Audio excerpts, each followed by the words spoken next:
ನಮ್ಮ ರಾಜ್ಯ ಸರ್ಕಾರದ ಗ್ಯಾರಂಟಿ ಯೋಜನೆಗಳಲ್ಲಿ ಒಂದಾದ ಈ ಯುವನಿಧಿ ಯೋಜನೆ ಅಪ್ಲಿಕೇಶನನ್ನು ಪ್ರಾರಂಭ ಮಾಡ್ತಾ ಇದ್ದಾರೆ.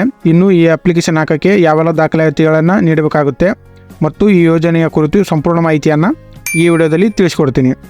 ಈ ವಿಡಿಯೋದಲ್ಲಿನ ಮಾಹಿತಿ ನಿಮಗೆ ಸಹಾಯವಾದರೆ ಲೈಕ್ ಮಾಡಿ ಮತ್ತು ಇನ್ನೂ ಯಾರು ನಮ್ಮ ಚಾನಲ್ನ ಸಬ್ಸ್ಕ್ರೈಬ್ ಮಾಡಿಲ್ಲ ಅವರು ಕೂಡ ಇದೇ ಥರದ ಮಾಹಿತಿಗಾಗಿ ನಮ್ಮ ಚಾನಲ್ನ ಸಬ್ಸ್ಕ್ರೈಬ್ ಮಾಡಿ. ಬನ್ನಿ ವಿಡಿಯೋ ಶುರು ಮಾಡೋಣ.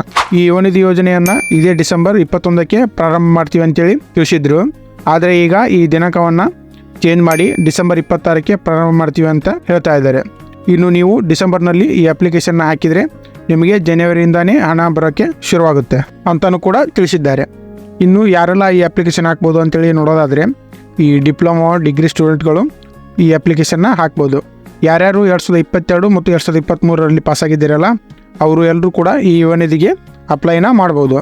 ಇನ್ನು ಈ ಯುವನಿಧಿಗೆ ಅಪ್ಲೈ ಮಾಡೋಕ್ಕೆ ಯಾವೆಲ್ಲ ದಾಖಲಾತಿಗಳು ಬೇಕು ಅಂತೇಳಿ ನೋಡೋದಾದರೆ ನಿಮ್ಮದು SSLC marks card, PUC marks card ಮತ್ತು ಆಧಾರ್ ಕಾರ್ಡು, ಬ್ಯಾಂಕ್ ಪಾಸ್ಬುಕ್ಕು ಮತ್ತು ಇನ್ಕಮ್ ಕಾಸ್ಟ್ ಸರ್ಟಿಫಿಕೇಟು ಬೇಕಾದಲ್ಲಿ. ಇದ್ರ ಜೊತೆಗೇ ನಿಮ್ಮದು ಡಿಗ್ರಿ ಸರ್ಟಿಫಿಕೇಟ್ನು ಕೂಡ ಬೇಕಾಗುತ್ತೆ. ಈ ಎಲ್ಲ ದಾಖಲಾತಿಗಳು ಈ ಯುವನಿಧಿಗೆ ಅಪ್ಲೈ ಮಾಡೋಕ್ಕೆ ಬೇಕಾಗುತ್ತೆ. ಈ ಎಲ್ಲ ದಾಖಲಾತಿಗಳನ್ನು ನೀವು ರೆಡಿ ಮಾಡಿ ಇಟ್ಕೊಳ್ಳಿ ಈ ಯುವನಿಧಿ ಯೋಜನೆಗೆ ಅಪ್ಲೈ ಮಾಡೋಕ್ಕೆ. ಇನ್ನು ಈ ಯುವನಿಧಿ ಅಪ್ಲಿಕೇಶನ್ನ ನಾವು ನಮ್ಮ ಮೊಬೈಲಲ್ಲಿ ಹಾಕ್ಬೋದಾ ಅಥವಾ ಈ ಗ್ರಾಮವನ್ನು, ಕರ್ನಾಟಕವನ್ನು, ಬೆಂಗಳೂರನ್ನು ಮತ್ತು ಬಾಪೂಜಿ ಸೇವಾ ಕೇಂದ್ರಗಳ ಮೂಲಕ ಹಾಕಬೇಕಾ ಅಂತೇಳಿ ಇನ್ನೂ ಮಾಹಿತಿ ಸಿಕ್ಕಿಲ್ಲ. ಅದನ್ನು ಕೂಡ ಬೇಗ ತಿಳಿಸ್ಕೊಡ್ತೀನಿ.